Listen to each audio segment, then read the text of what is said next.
Hello everyone. In this video, I'll talk about uh, graphs and adjacency matrices, and also just mention a bit about my summer classes.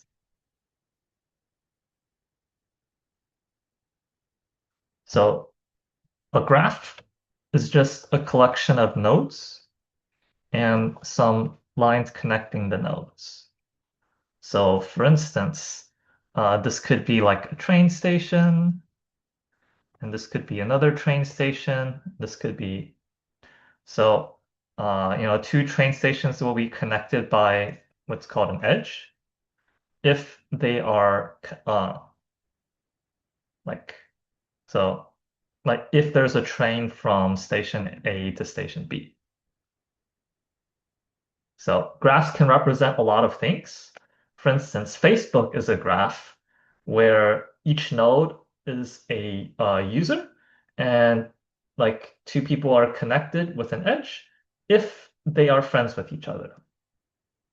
Um, like in biology,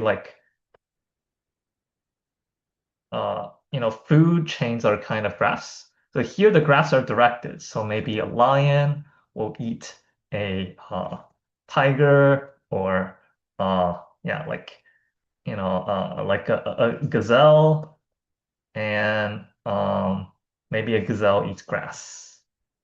So um, a lot of things can be modeled with graphs.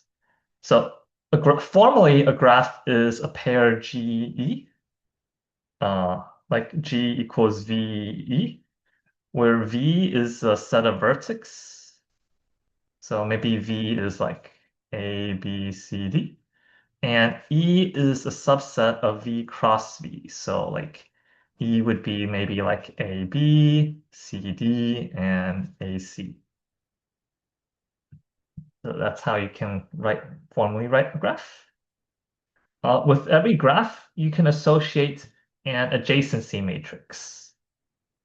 So if I have the complete graph on three vertices, then what we do is every vertex gets a row and column.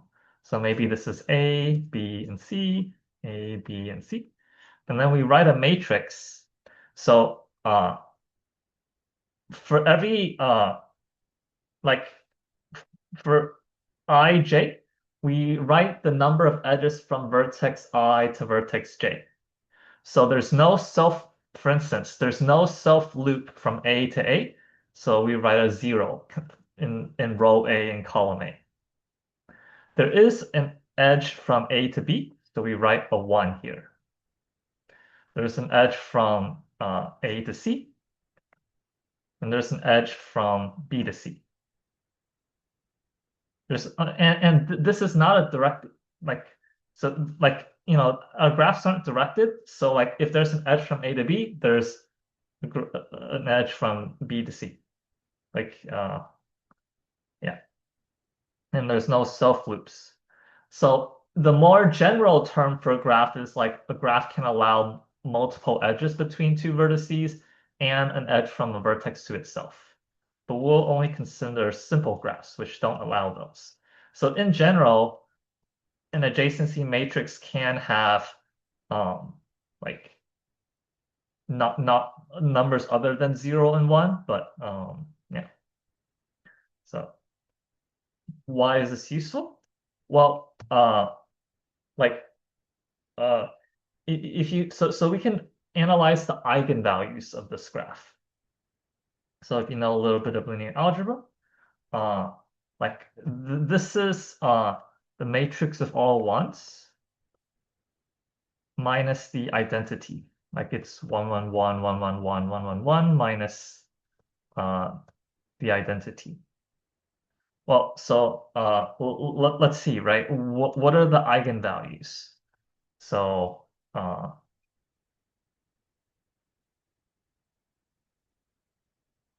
if we apply this to 1, 1, 1, then this will give 2, 2, 2.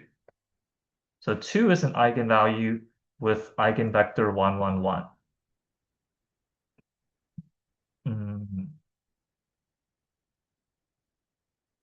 we can also solve like so like the characteristic polynomial will be negative lambda cubed plus 1 minus 0 minus 0 minus 0. So yeah.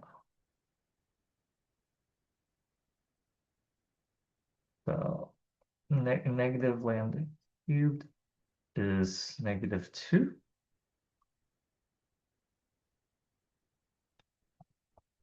Uh,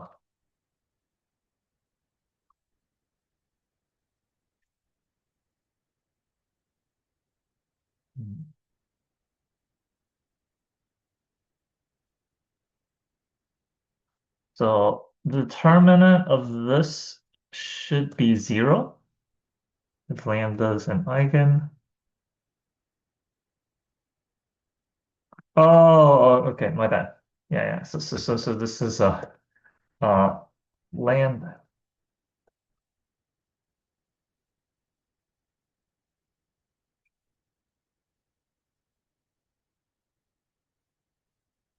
Yeah. So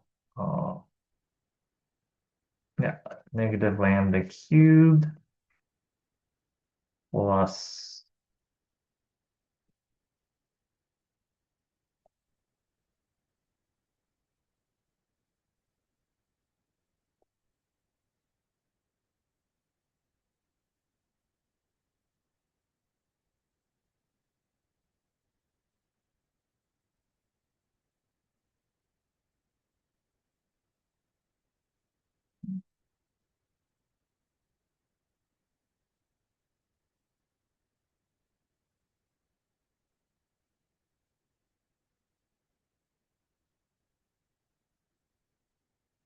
uh, oh,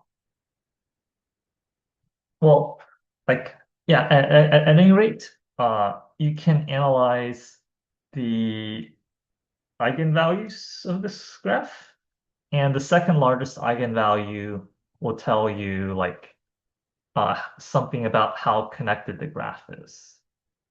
So there's like the Rayleigh constant. Yeah. Okay, so uh, and like you can also analyze the graph in different ways. So like the number of like a spanning tree is just the tree that spans all of the vertices. So a tree is a connected graph with no cycles. So uh, tree with graph with cycles, and then spanning tree. Well, I mean, like yeah, like uh, technically, like a spanning tree is kind of like the tree, but like spanning just is saying even more so, like you connect uh, all of the vertices. So, like how many trees are in Kn, the complete graph on n vertices, right? So with the triangle, this is like this, there's this, so the vertices are labeled, and then this. So when n equals 3, there's 3 spanning trees. When n equals 4, there's 16. Yeah, because like there's 4 factorial over 2 equals 6 trees like this, and or 12, yeah, and just like 4 trees like this. So here, there's 4 choices for here, 3 choices for here, 2 choices for this, and 1 choice there. But we could count this tree going this way or going that way. So we have to divide by 2. So 12 plus 14 is 6. So like it turns out that the number of spanning trees on n vertices, like so far there's three, four, there's 16. Like on n vertices, there's going to be n to the n minus 2.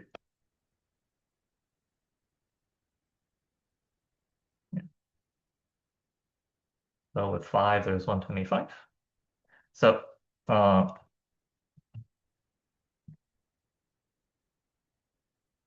like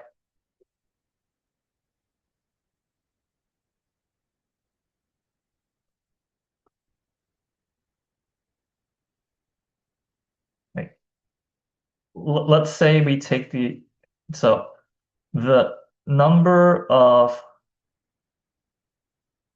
spanning trees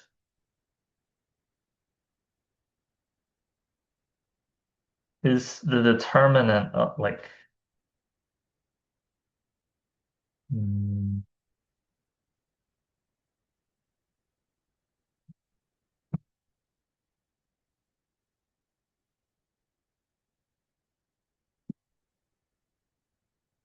so I think we take the degree matrix minus the adjacency matrix, and that makes the something matrix, maybe the Laplacian. And so the degree matrix is the degree of every uh, vertex. So for a triangle, for K3, every vertex has degree 2. You know, the degree is just the number of vertices or edges coming out of it. So this is 2 uh, minus,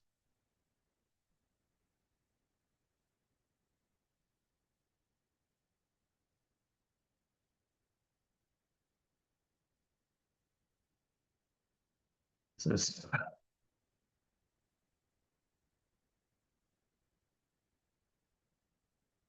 yeah. So uh, the number of spanning trees is just uh, like we take any row and any column of this matrix and we delete it. So for instance, we could delete the first row and the first column. And then the determinant of the remaining n minus 1 by n minus 1 tree is 2 squared minus 1, just 3. So this is the number of trees, like spanning trees. So technically, you know, a graph could have a subgraph that's a tree, but not a spanning tree. So for instance, like K4, like this would be a valid subgraph that's a tree. I mean, so this would be a valid subgraph that's a tree, but not a spanning tree. So yeah, like like the spanning tree term does, yeah. Right. Um, yeah. So like linear algebra is used to like along with like combinatorics and graph theory. So yeah, like you can yeah like once you learn like mm, so the adjacency matrix lets you study graphs, yeah, and so does the Laplacian. Okay, I'm gonna talk a bit about my summer classes. So this summer I'll be teaching advanced combinatorics. Um, so we'll go over like things like invariance and pigeonhole principle and induction. We'll also talk about Fibonacci numbers and we'll do more combinatorial identities that we didn't get to in our like in intermediate like so like we'll also talk about Stirling numbers and Ramsey theory and possibly permutations and groups. And like a few extra topics. So I'm also teaching an intermediate class. So for our intermediate classes, a lot of the problems we do are from math competitions. So uh, yeah, like you know, we'll do casework, probability as counting, probability as geometry, and probability as like algebra, those states. We'll talk about stars and bars and modeling. So yeah, I'll leave a link to it, um, like in the video description. So, uh, yeah, if you're interested in summer classes, you can feel free to email me at like zinky@gmail.com. Um, yeah, I'll leave a link. And if you have any questions about like the adjacency matrix, please like feel free to let me know. Uh, Basically, the idea behind like eigenvectors is if you apply a matrix to a vector, so maybe a vector represents like a list of like nodes or houses or some house prices or something, right? So like then an eigenvalue is just a lambda such that A applied to the vector is a constant times the vector. So then if you apply a matrix multiple times to a vector, then along the eigenline spanned by the eigenvector, that's just the same as multiplying uh, the eigenvector by lambda squared. So a squared v is lambda squared v, and then so on. So like if you apply the matrix a bunch of times, like uh, a nv equals lambda like to the nv, then like basically all of the like things get directed along the eigenline. So for instance, if your matrix is a transition vector, where like let's say you have like some like states, and like, oh, this is like uh Joe wins, Bob wins, and Carlos wins if they're playing a game. And with probability like 1/2, it goes from Joe to Bob. With probability like 2/3, it goes from Bob winning to Carlos winning. And with probability 1/4, it goes from Carlos' turn to Juan's turn. So like, and maybe we can define the probabilities the other way.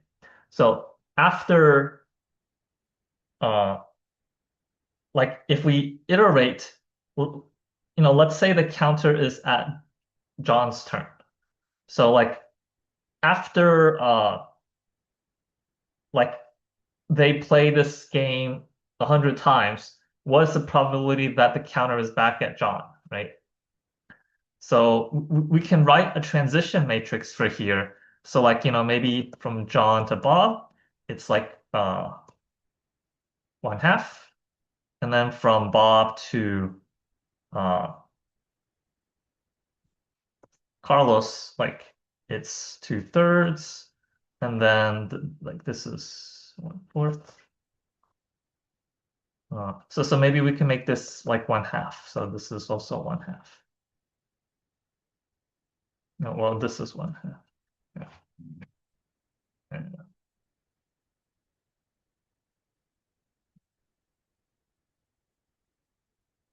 Yeah. So like basically you get some matrix where all the columns add up to 1 because they're like all the arrows have to add up to 1 from each vertex because the probability that you leave like your like someone's turn and go to someone else's turn is always 1.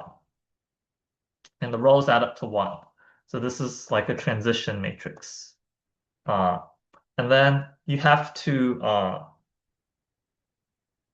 yeah.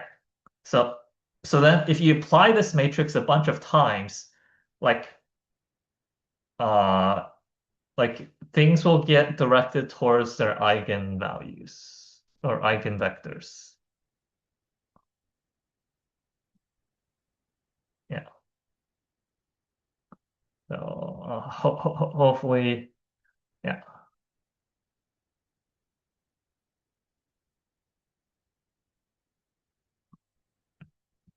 So like hmm, like if you raise this matrix to a very large power, it may be that like um